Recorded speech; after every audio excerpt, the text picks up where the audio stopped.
So again, thank you for being on.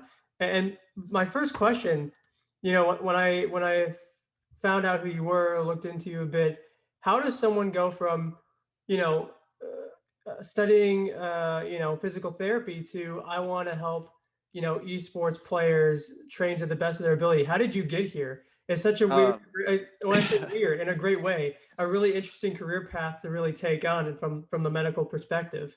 yeah, I've been a gamer my whole life. Like I started playing on the original Nintendo at like the age of 4 or 5. You know, my cousins were all into it. So I grew up around video games, and I knew that was like just part of my life that I was really passionate about. Esports didn't really start to become, I guess, as widespread or well known until, in my opinion, until like I was, after high school. So I kind of missed the boat, right? Like my age group was in that range of we kind of built the video game industry, but most of us are too old to actually compete in it. Barring, Hiko, who just won a championship at 30. So I knew that coming out of PT school, I wanted to specialize in something. I didn't want to I didn't see my career going the route of just treating orthopedic all day for the rest of my life. I knew I wanted to start a business. I thought that the video game industry was something that was blowing up, and it was something that I could really help improve. Because watching a lot of tournaments and watching pros play, I was looking at them. I was like, a lot of the stuff that they're dealing with, or the things that I see while they play, are things that I regularly address in an orthopedic population. I regularly treat people who have neck pain, shoulder pain, back pain from sitting at a computer too much or sitting at their desk all day. So I thought this is an industry that I'm really passionate about. I really enjoyed watching esports, and I thought this is maybe something that isn't being addressed enough. So I Mhm. thought healthcare was a great way to kind of bring some value to these organizations that maybe they haven't been giving their players as much of in the past.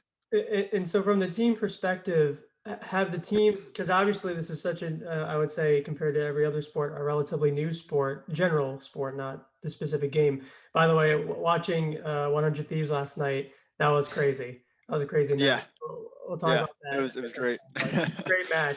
I cannot believe that at 30 years old, this man is dominating the scene. Wild.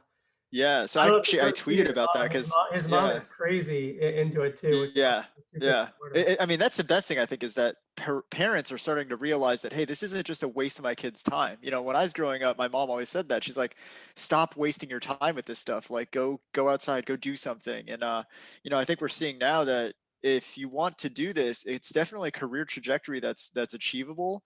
My goal is to basically help keep the health in line with that, because we obviously know there's massive health implications when you're sitting at a computer all day gaming. Yeah, There's well, definitely I'll stuff. ask you later about my back pain because I Yeah. know this is not a free consultation, but I can tell you my lower back from gaming is just gone. But one thing I wanted to ask is I understand your value proposition from the perspective of the medical field. It makes total sense that, of course, my neck and shoulders when I'm making content or when I'm working and looking at contracts, my neck is killing me. Have the teams seen that value? Have the teams I understand that it's so new, so you probably reached out to them first. Have you, with your client base? I know with Respawn Therapy, which I want to talk about, you've got a lot of great clients. But have you been seeing an uptick in bookings on your side? Yeah, yeah, absolutely. So I think that traditionally what a lot of organizations would do is that they play their players, they do their normal practice, and physical therapy or rehab was kind of a side note if someone got hurt or someone started complaining of pain. They would then outsource a contracted PT to come in, take a look at them, hopefully resolve their issues, and then that was it. That's a typical model that we actually see in the real world as well. Most people don't go to physical therapy until they have pain. Something that the APTA, or the American Physical Therapy Association, has been pushing for a while now is the idea of preventative prehab. Can we start to take take action in our own lives to prevent us from developing those sorts of issues? And that's a philosophy that I really strongly agree with. So when I started working with some of these teams, namely Cloud9 was the first organization I started working with, I was able to kind of convince their management that, hey, instead of me coming in and trying to treat your players, over the course of 4 to 6 weeks after they have wrist pain, why don't I just come in once a week, go over this stuff with them, assess them as in real time, and hopefully prevent a lot of this stuff from developing. So that became the model. We did that for the first year as kind of a trial, and we were really successful, in my opinion. We managed to make it through the whole season with no players from their LCS or their academy team or their CS:GO team taking any time off due to injuries.